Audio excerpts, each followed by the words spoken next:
speak about our health, we look at some of the major parts on our bodies, right? Hey, heart health, our organs, our skin, our joints, etc. But there are these small places that we don't pay much attention to, mostly because we like to spotlight them as an aesthetic part of our bodies. Today we're speaking about our nails, and it seems like something small, but it makes a big difference in our overall look, our confidence, as well as some of our health.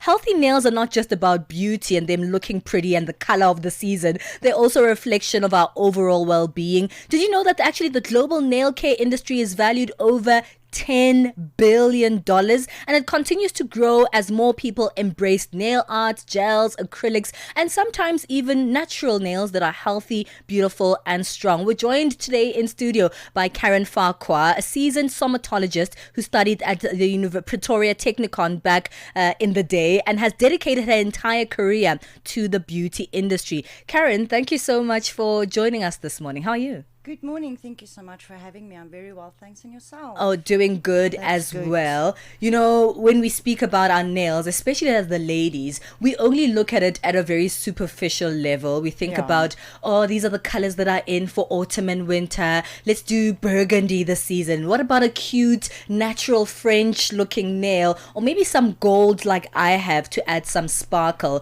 But our nails are more than just an aesthetic feature, right? Oh, absolutely. No, your nail is actually from the inside out. I often say that in the beauty industry, and especially with your hands, you can easily see when somebody has done either or just a normal plain straightforward manicure, Yeah. or the French, or even something that's a little bit more arty, how much more they actually start to speak with their hands.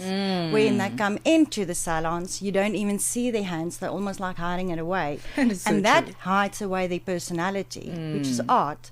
But once we've actually done, you can actually see the bubble coming out and how they actually just explore with their hands, and they use it and they actually mix it and match it and do things. I can So 100% it's a lot identify. more. It's a lot more. That's Yeah, you true. know what I'm saying? It I can happens. identify with Yes. that. I think I'm a little bit hiding my nails right now because they're not Please don't. I in actually had best a form. glimpse. It looks beautiful. I don't know what the problem is I mean, there. it's 2 weeks in, so I'm due for a little of a remake. But let's speak about the nail itself. I mean, Yeah. we put so many things on them, especially as the ladies, right? It will be, back in the days, it used to be just plain nail polish, but these days it's like this gelish nail polish. Yeah. There's the acrylics, and there's the, and so many other things that we're sort of piling on top of our nails month for month to keep them beautiful. Yeah. But what about our actual nail inside? What is necessary for our nail to be healthy? So basically, what is necessary for the nail to be healthy, it's a big situation where we actually do struggle with the public to actually make them knowledgeable and understand that it's not the product that we apply on the nail, Yeah. the acrylic or the gel, that is actually damaging the nail. It's from the bloodstream. If your nail actually grows out, it's already keratin. There's nothing, it doesn't need oxygen to breathe. Okay, It's already okay. there. So a lot of times we think that it makes my nail weak, or it makes it, I need to give it a breather. It's Yeah. a myth. There's nothing to breathe. It's from blood within the bloodstream. What we do recommend is home care. Yeah. I often say to the customers, it's such an easy way to do these things. If you go and color your hair, you can't just color your hair and think your hair is going to be happy. You Right. need to do the home care to actually establish and make sure that it maintains the way it is. It's exactly the same with the nails. So a good cuticle oil with jojoba oil, your flaxseed oil, Yeah. beautiful.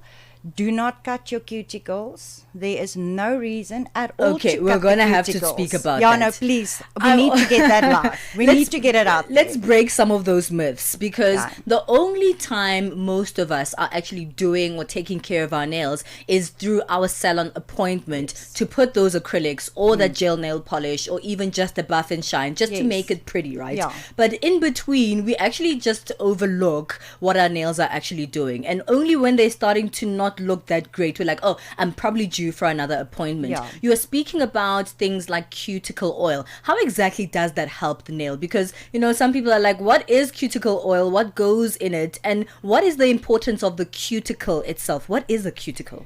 Your cuticle is extremely important. The cuticle is specifically there to actually help to prevent any bacterial infection. Okay. So that's why your cuticle is extremely important.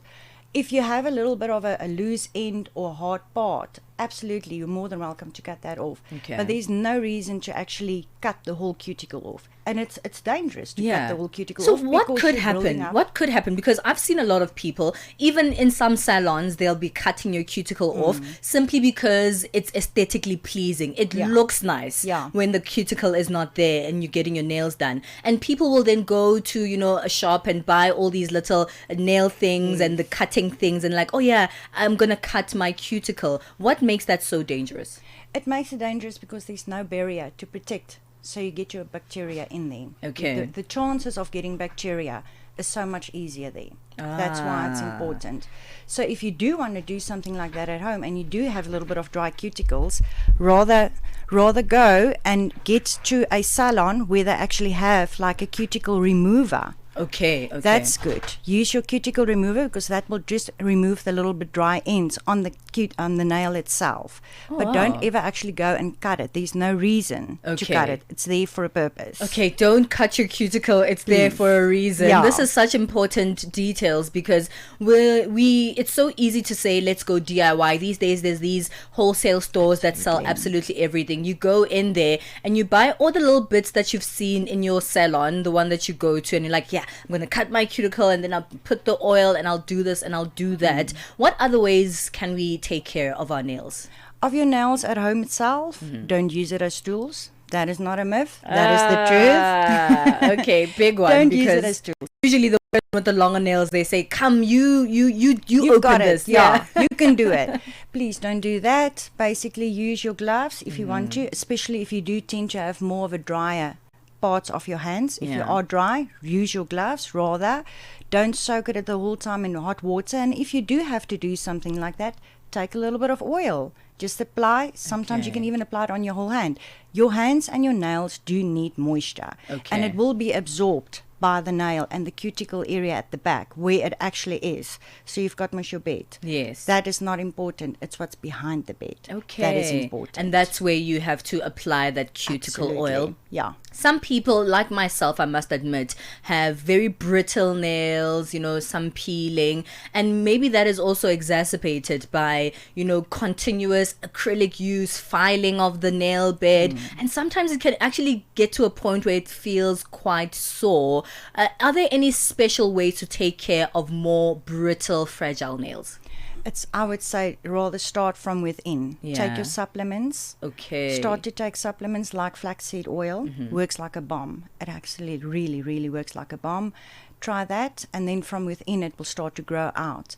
Also, where you go, you know, the friction the whole time. There is no reason, absolutely no reason with today's technology and the improvement of our products that we have, that you have to be intense and actually buff that nail until it's red. It's unacceptable. You do not do that. So I would say do that. But the product itself really cannot do the damage on the nail. It's what you do at home and what the therapist or the nail tech would actually be able to do for you. And that's the thing, right? Maybe we do underestimate the professionalism of this particular industry. Absolutely. Finding the right people, the professional people who aren't just making your nails look pretty, but also making sure that your hands are healthy. Yeah. You've been in this industry for a long time. Some of the biggest mistakes you've seen people do? Overbuffing. Okay. Absolutely. Overbuffing. It's the overbuffing that is actually doing the damage on the nail itself. Okay, so making sure that you also communicate and say, well, do not overbuff, otherwise I'm going to change and go to a different, more professional salon. And the public shouldn't be so they must actually immediately just say, look, stop, you are hurting me. Yeah. It doesn't matter. I am one of those particular that I don't like people to touch my hands and my nails because I am very sensitive. Yeah. So I always say, very soft, very gentle, don't buff too much because there's no reason to buff anymore. I love that. Well, we're going to have to wrap it up there. It's been very incredible. much. Tell us where we can find you, where, you know, we're getting some of this information, but also where you can go and take care of, I'm sure it's not just the nails that you do, but the rest of your profession as well. So I am on Facebook, I'm on Instagram, but I'm also actually, strangely enough, starting my own business. Oh, nice. So everything will be live in 2 weeks on my business account, which will be linked with my name. So if people just go for Karen Farquhar, then you will be able to see me. I love that, Karen. Thank you so much. I'm I going to must say try thanks to you. and do better. The one thing that I always do have, though, is some of that cuticle oil, and I have it in my purse all the time. And every now and then I'll be, putting on that cuticle oil. But I have a lot more to learn and to do because I'm going to start taking care of my nails Well, much you've got better. my number. Call me and I will be there for you. Thank you so much. That's Karen Thank you. Farquhar, a seasoned somatologist, and today we're speaking about nail health. Mix Vibration sur Channel Africa. C'est notre invité du jour, la belle Aïna Mouenze. Elle est là.